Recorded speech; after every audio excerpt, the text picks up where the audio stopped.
నాగర్ కర్నూల్ ఎంపీడీఓగా శుక్రవారం బైనమోని శ్రీనివాసులు బాధ్యతలు చేపట్టారు. జెడ్పీటీసీ శ్రీశైలం ఎంపీడీఓకు పుష్పగుచ్చం శాల్వాతో సన్మానం చేశారు. అదేవిధంగా ఎంపీడీఓ కార్యాలయం సిబ్బంది ఎంపీడీఓ శ్రీనివాస్కు పుష్పగుచ్చం శాల్వాతో సన్మానం చేశారు. ఈ సందర్భంగా శ్రీనివాసులు మాట్లాడుతూ తనకిచ్చిన పదవిని సమర్థవంతంగా నిర్వహిస్తానని, ప్రభుత్వ సంక్షేమ పథకాలను ప్రజలకు అందే విధంగా సంబంధిత అధికారులకు సలహాలు సూచనలు అందిస్తానని అన్నారు. ఈ కార్యక్రమంలో ఎంపీడీఓ కార్యాలయ సిబ్బంది తదితరులు పాల్గొన్నారు.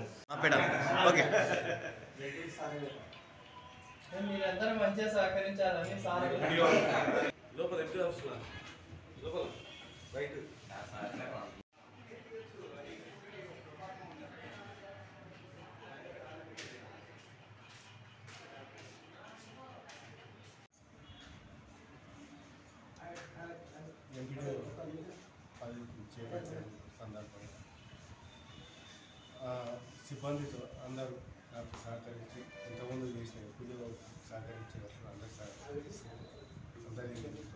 మండలం అభివృద్ధి పనులను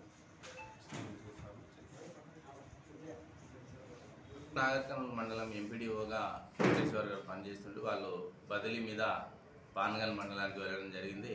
అదే సందర్భంలో నాగర్ కర్నూల్ మండలంలోనే పనిచేస్తున్నటువంటి సూపరింటెండెంట్ గారికి ఎంపీడీఓగా బాధ్యతలు ఇవ్వడం జరిగింది. వారికి ఈ సందర్భంగా శుభాకాంక్షలు తెలియజేస్తూ ఎంపీడీఓ కోటేశ్వర్ గారు ఏ విధంగా అయితే అందరూ అధికారులతోన ప్రజాప్రతినిధులతోన కలిసిమెలిసి ఉండి అందరికీ అందుబాటులో ఉండి సర్వీస్ చేసేదో సార్ కూడా అదేవిధంగా చేస్తాడని ఆశిస్తూ తప్పకుండా అందరికీ అందుబాటులో ఉంటాడని కోరుకుంటున్నాను.